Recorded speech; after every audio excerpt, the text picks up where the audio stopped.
सरस्वती साहित्य संगम का एक अद्भुत कार्यक्रम है। हमारे परम आदरणीय श्री रणवीर जी गोदारा साहब और जो सरस्वती साहित्य संगम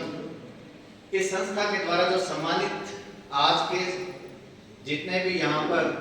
महानुभाव उपस्थित हुए हैं, उन सभी का इस संस्था के एक एक संरक्षक, एक एक सचिव और सभी समृद्ध सदस्यगण, जितने भी विद्वान जन इस विद्यालय प्रांगण में, इस महाविद्यालय प्रांगण में उपस्थित हैं, उन सभी का तहे दिल से हार्दिक अभिनंदन और स्वागत। मैं आज के दिन याद करना चाहूंगा हमारे परम आदरणीय स्वर्गीय हमारे परम पूज्य दादाजी श्री मुखराम जी माखन, जो स्वामी केशवानंद जी के परम शिष्य भी थे, और उन्होंने ऐसी शिक्षा की अलग जगाई जो आज तक इस रावसर क्षेत्र में, इस गंगानगर हनुमानगढ़ के उत्तर भारतीय इस क्षेत्र में ऐसी अलग जगाई कि आज भी उनसे प्रेरणा स्रोत उजागर हो रहे हैं और आगे आ रहे हैं। बड़ा हर्ष होता है जब यहाँ पर युवाओं को बोलते हुए देखते हैं, हमारे बुजुर्ग बोलते हुए देखते हैं, हमारी माताएं बहनें, नारी शक्ति जब यहाँ पर बोलती है, बहुत अच्छा लगता है। हम जैसे युवा साथियों को बहुत कुछ सीखने को भी मिलता है। मैं एक साइंस का स्टूडेंट हूँ, अभी केमिस्ट्री के लेक्चरर लगे हुए हैं यही गवर्नमेंट स्कूल में। जब मारवाड़ में हम 6 साल बिता के आए, जब इस पावन धरा पर वापस आए और आज परम सौभाग्य हमको मिला इस संस्था में आने का, यहाँ के कार्यक्रम देखने का, तो सच में आज ऐसे लग रहा है कि जैसे हमारे सामने कोई कुमार विश्वास और इतने महान, जो आज के वर्तमान समय के जो महान कवि हैं, जो साहित्य है, जो मुशायरा है, जो कविताएं होती हैं, जो गजल होती है और जो कहानियां जो लिखी जाती हैं,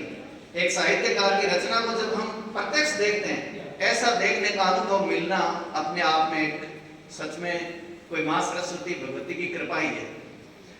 कभी हम थोड़ा सा अगर इतिहास में जाके देखें तो जब भारत वैदिक संस्कृति से लेकर जब रामायण लिखी गई, गीता लिखी गई, फिर उसके बाद में जब वीर रस लिखा गया, सौंदर्य रस लिखा गया होगा, विरह रस लिखा गया होगा, तो यदि हम महर्षि वेदव्यास से देखें और आज वर्तमान समय तक जितने भी महान कवि हुए हैं, जितने भी महान साहित्यकार हुए हैं, उन्होंने न बल्कि समाज को साहित्य का दर्पण के रूप में दर्शाया भी है और एक नई पीढ़ी को एक नई ऊर्जा देने के लिए, कुछ संस्कारों को देने के लिए प्रमुख अपनी अभिव्यक्तियां भी रखी। साहित्य का यदि शाब्दिक अर्थ देखा जाए तो यही निकलता है कि हित की भावना से युक्त अमूर्त भावों को यदि आप अपनी भाषा में लेखनी के माध्यम से उतार दें, जो आने वाली पीढ़ियों तक संचालित रहे, तो ऐसा साहित्य लेखन। और आज हमारा परम सौभाग्य है कि हमारे बीच में परम आदरणीय श्रीमती प्रेमलता मुरार महान कवित्री यहाँ पर उपस्थित है। मुझे इनकी एक पुस्तक पढ़ने का मौका मिला और जिनके लिए आज ये सम्मानित भी हो रहे हैं, वो एक अद्भुत पुस्तक है। उसका नाम है शाह रातों के बाद। उसमें 14 कहानियां लिखी गई है। मैंने 14 की 14 कहानियां पढ़ी और इतना आपको ऐसा महसूस होगा जब आप वो पुस्तक पढ़ोगे तो ऐसे लगता है कि प्रत्येक कहानी अपने आप में एक उपन्यास है। शाह रातों के बाद खुद एक ऐसी बेटी की कहानी है जिसके अंदर माता पिता के 4 पुत्रियां होती हैं और जो द्वितीय पुत्री होती है वो थोड़े रंग रूप में सांवली होती है, थोड़ी कदकाठी में छोटी होती है। उसके शादी में क्या विघ्न बाधाएं आती है और कैसे एक महिला, एक कैसे नारी शक्ति अपने जीवन को कैसे अनुभव करती है। यदि आप इनकी पुस्तक को पढ़ेंगे तो सच में हमारे मानव जीवन के अंदर जो नारी शक्ति, जिसको हम बेटी बचाओ बेटी पढ़ाओ और बहुत सी बातों के लिए उद्विग्न तो करते हैं, परंतु धरातल पर उन चीजों को हम नहीं उतारते। जब आप इनकी पुस्तक को पढ़ेंगे तो अपने मन में एक ऐसा उद्गार पैदा होगा कि वास्तव में सच में ये एक महान कवित्री है। तो मैं धन्यवाद करना चाहूंगा, हमारा पूरा परिवार आपको नमन करता है कि शानदार आपकी लेखनी है और आपने अपने शब्दों में जिस शब्द शक्ति का प्रयोग किया है, सच में वो अतुलनीय है। आज की वर्तमान परिप्रेक्ष्य में जो भाषा इन्होंने यूज की है, जो भाषा शैली इनकी है, उसके अंदर इंग्लिश के शब्द हूबहू ऐसे उतारे हैं जैसे हम आम बोलचाल की भाषा में पढ़ रहे हैं। जब आप इनकी कहानी संग्रह का किसी भी कहानी का किसी भी पृष्ठ से आप यदि पढ़ने को शुरू करते हो तो आपका मन, जैसे हम कोई टीवी सीरियल देखते हैं, कोई वीडियोग्राफी देखते हैं, कोई मैच देखते हैं, किसी भी घटना जैसे आप तल्लीन हो जाते हैं, वैसे आप इस पुस्तक को पढ़ते समय तल्लीन होता हुआ महसूस करेंगे। तो आपका कोटि कोटि हाथों से हम धन्यवाद साधुवाद कहते हैं। और हमारे युवा साथी, कुछ स्टाफ के बच्चे भी यहाँ बैठे हैं।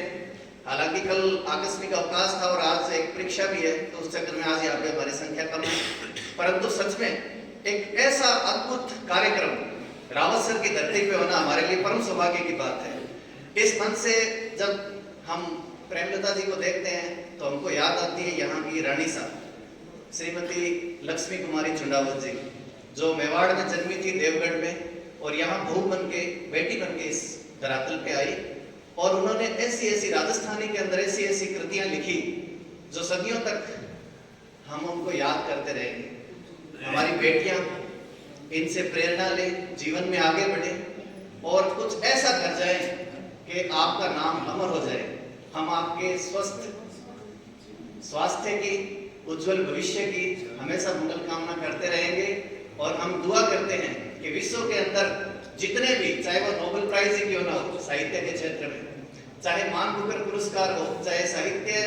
अकादमी पुरस्कार हो, ज्ञानपीठ पुरस्कार हो, भारत भारती पुरस्कार हो, विश्व श्लाघा पुरस्कार हो, कोई भी पुरस्कार, सब पुरस्कार आपको मिले। आपकी लेख भी माँ सरस्वती, माँ शारदा की कृपा बनकर आप पर हमेशा बरसती रहे। एक बार आचार्य तुलसी ने अब्दुल कलाम से पूछा था कि आपने तो मिसाइल बनाई है, इस देश को, इस विश्व को नष्ट कर दोगे, क्या आप कुछ ऐसी चीज देना चाहोगे जो इस आने वाली पीढ़ियों के लिए बनी रहे? तो अब्दुल कलाम जी ने इंग्लिश में उनको कहा था कि मैं कुछ ऐसी पुस्तकें, कुछ ऐसी चीजें लिख के जाऊंगा जो आने वाली संस्कृति उनको याद करती रहे। तो आज साइंस और टेक्नोलॉजी का जमाना है, परंतु साहित्य का आप यदि हम थोड़ा सा पीछे मुड़ के देखें तो अकबर के समकालीन थे गोस्वामी तुलसीदास जी, जिन्होंने रामायण और महाभारत से विप्रेरित होकर रामचरितमानस लिखी थी। यदि हम थोड़ा सा और पीछे जाएं तो आपको कालिदास जी का समय दिखेगा। हालांकि मैं साइंस का स्टूडेंट हूँ, केमिस्ट्री पढ़ी है मैंने, परंतु मैं ज्यादा साहित्य को नहीं जानता, परंतु जितना जानता हूँ दिल से जानता हूँ। हमारे दादाजी ने जो हमको चीजें सिखाई थी, उनका जो आदर्श था, उनके शब्द शब्दार्थ जो थे, वो सच में आप जो महान विभूतियां सम्मानित होने जा रही हैं, आप में परिलक्षित होते हैं और हम आपसे बहुत प्रेरणा पाते हैं। बड़ा फक्र महसूस होता है जब इस मंच से हमारे फिजिक्स के लेक्चरर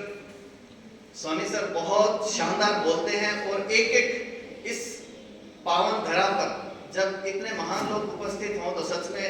ये कोई पुण्य कर्म ही थे हमारे कि आज यहाँ पर आने का मौका मिला। तो मैं यही कहना चाहूंगा कि भाई आप जो ये विरासत हमें देके जा रहे हैं, हमारे सामने डॉक्टर नीता अग्रवाल जी बैठे हैं, विजय पटेल जी बैठे हैं, और भी